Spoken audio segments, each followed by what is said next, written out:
ASAP Rocky must stand trial on charges he fired gun at former friend, judge rules. Rapper ASAP Rocky sits at a preliminary hearing in his assault case with a semi-automatic firearm case at the Clarence Shortridge Foltz Criminal Justice Center on November 20th, 2023 in Los Angeles, California. A Los Angeles judge found Monday that there is enough evidence for ASAP Rocky to stand trial on charges that he fired a gun at a former friend and collaborator outside a Hollywood hotel in 2021. Superior Court Judge M.L. Villar made the ruling at a preliminary hearing. You see how they put at twice on there? Not my fault. At the hearing, roughly a day and a half of testimony, Rocky has pleaded not guilty to 2 felony counts of assault with a semi-automatic firearm. His attorney attempted to cast doubt on the case while questioning a police detective. The 35-year-old hip-hop star, fashion mogul, and 2-time Grammy nominee is in a relationship with Rihanna, with whom he has 2 young sons. Keep that at home with 2 babies. ASAP Rocky pleads not guilty to charges in 2021 Hollywood shooting. Villar said, the totality of the video and testimony shows there is sufficient evidence for the defendant to go to trial. She emphasized that preliminary hearings have a much lower evidence standard than a trial, and she was only finding probable cause. Rocky sitting in the courtroom showed no visible reaction. At the first day of the hearing, which resumed Monday after a long delay, Terrell Efron testified that he and Rocky, a friend since childhood, had belonged to the same collective of musicians and artists at their New York high school. He said their relationship had started to go sour and resulted in a standoff in Hollywood on November 6, 2021, when he said Rocky first pulled a gun on him, and in a later confrontation fired shots that grazed Efron's knuckles. Rocky's attorney, Joe Tocopina, established while questioning a police detective that 7 officers who searched a sidewalk and street for about 20 minutes after the shots were allegedly fired around found no evidence of the shooting, and that a pair of 9mm shell casings in police possessions were recovered by Efron, who returned to the scene about an hour after the standoff. Tocopina played body cam footage of the officers who searched the ground for about 10 minutes. Efron, who first went to police to report the incident 2 days later, turned over the shell casings, which the detective said had no recoverable fingerprints on them. Prosecutors showed a separate video from near the scene where no people are initially visible, but what sounds like 2 gunshots can be heard. Then a man come running around a corner, then slow to a walk. The man's identity is not clear in the video, but Flores testified that they have established it is Rocky. LAPD Detective Frank Flores testified under Tocopina's questioning that no 9mm pistol was recovered when a search warrant was served on Rocky. Prosecutors showed a still from surveillance video showing a man in a hooded sweatshirt whose face is not visible holding what appears to be a gun, along with another image from the same video showing the face of the man in a sweatshirt. With no gun visible, Flores testified that the combined image led them to establish it was Rocky. Tocopina, who was also representing Donald Trump in his New York criminal case, and others presented the detective on the weapon, suggesting police had no way of knowing whether it was a loaded or even real gun. That gun, or whatever it was, not tested, right?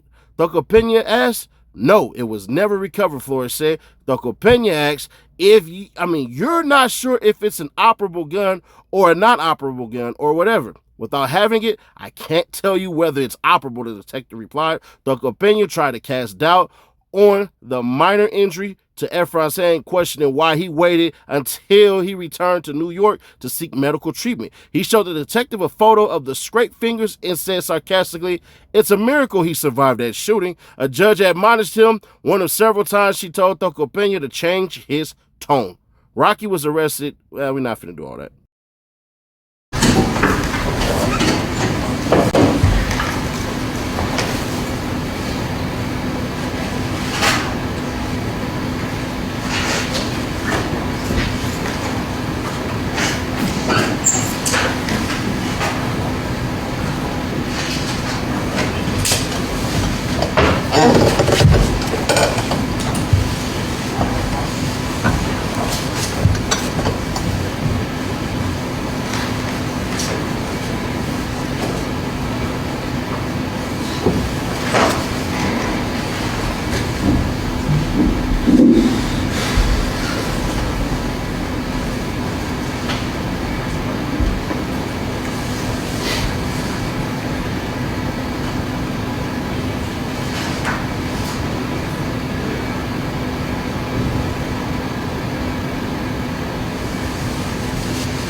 I really don't care if A$AP Rocky's guilty or not.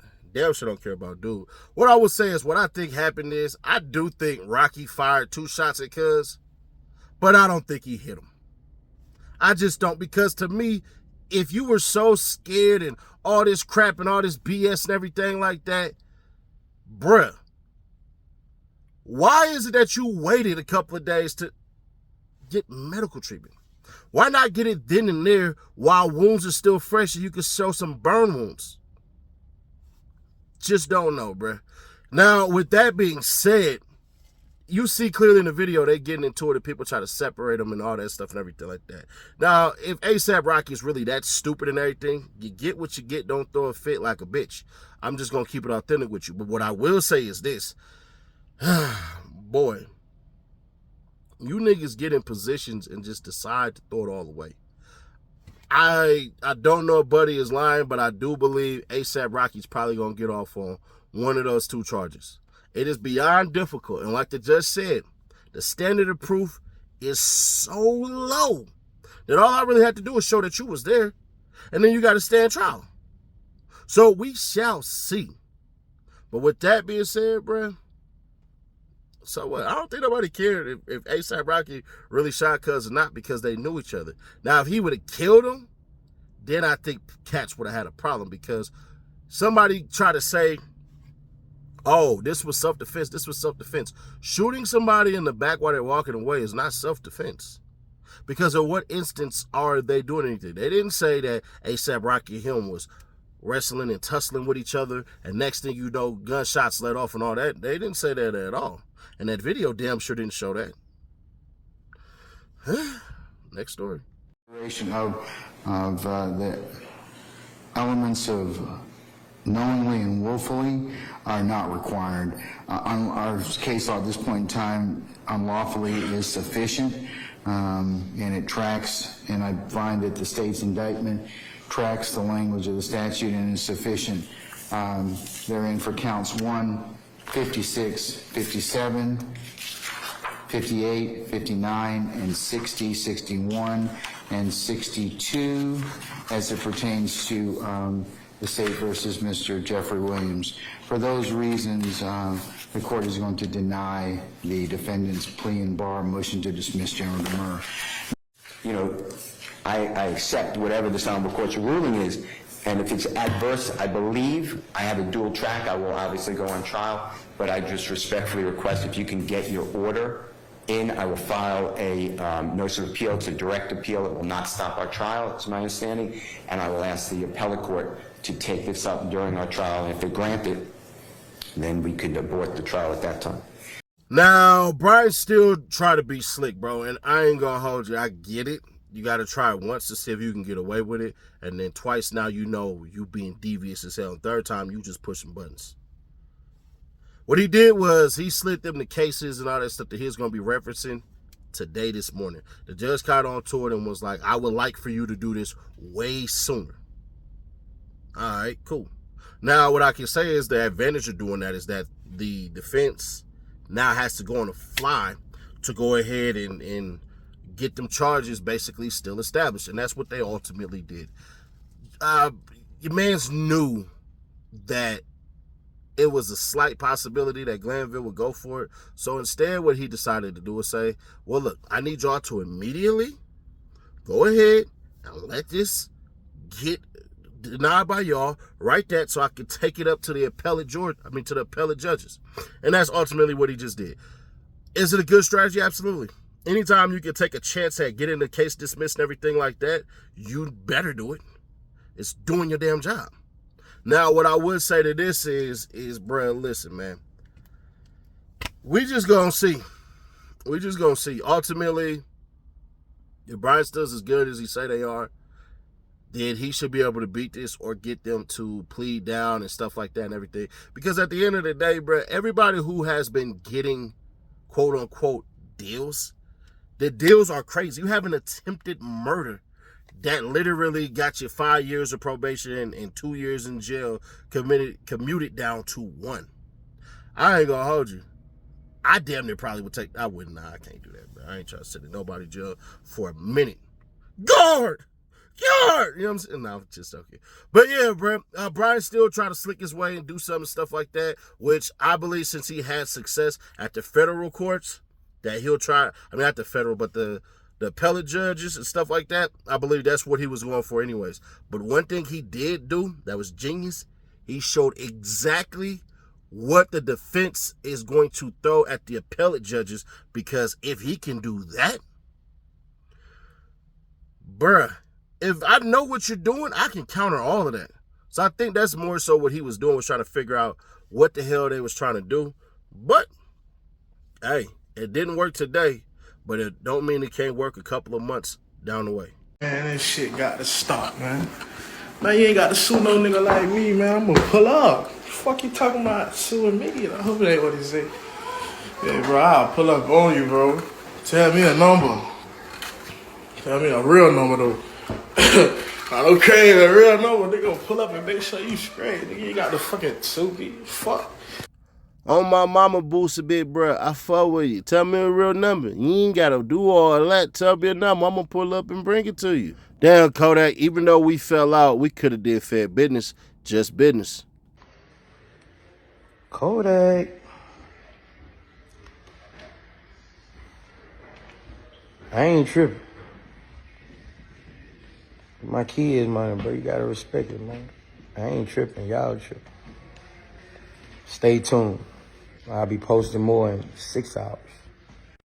How's that foul? It's business. And you know that. You ain't gonna do that to no other major label without compensating them with their splits. Why do it to a nigga you looked up to? You expect me to let you take my kids' publishing? Get the F out of here. Stop playing victim. My nigga, is you gonna sample No Limit, Bad Boy, Cash Money, So Def, Michael Jackson, Marvin Gaye, or Prince, word for free? No. Check.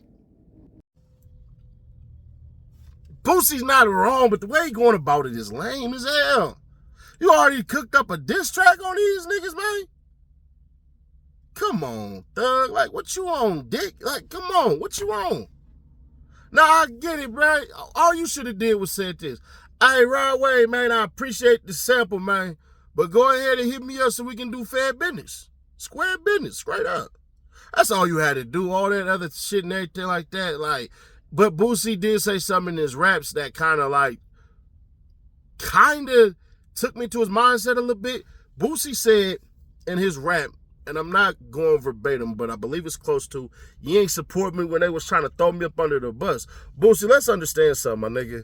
I get you saying that, but nigga, what come out your mouth is up to you to deal with the repercussions. I don't care how many people you expect to stand with you, cause it don't work that way. If you say something that is bad for business, why I gotta stand next to you?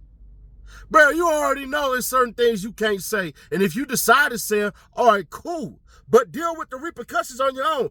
Are we gonna say that you hit somebody up and basically like, hey bro, if I say this, you know they're gonna try to destroy me. But look, can you still support me?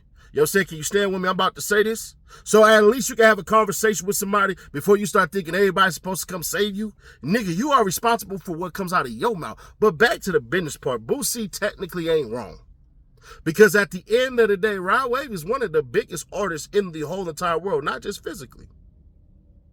I will say this though, the way, and I don't think Boosie comprehends this. Nigga, it's not the fact that you're trying to get paid for somebody bringing out the sample, and let's keep it authentic. Nigga, Rod Wave did that stuff way better than you did. I ain't never even heard that song. I'm not saying it ain't hard or nothing, but from what I heard, from the hooks and all that, Rod Wave did that better. And you might be, I ain't gonna say cuz a little jealous. I ain't gonna do all that. You want your money. I get it. You make a hell of a point. But it's the way you going about it, Doug. You looking dumb as hell the way you doing this. Even though you want to act like you would, Kodak fell out and all that and everything like that, if you was really a genuine person like that, you could extend it the same olive branch to little buddy.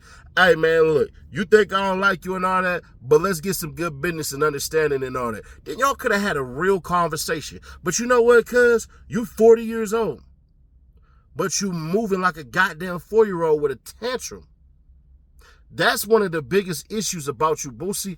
When a nigga say act your age, it means act as though you're experienced and you can move in a mental capacity that is more stoic than emotional.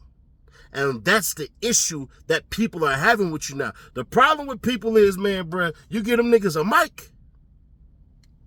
They might say something you like, but eventually they keep on talking. You're not going to like everything. And that's the issue with Boosie. Next story. I have an announcement. I'm giving up smoke. It's kind of your whole thing, but I'm done with it. Done with the coughing and my clothes smelling all sticky icky. I'm going smokeless. When your homie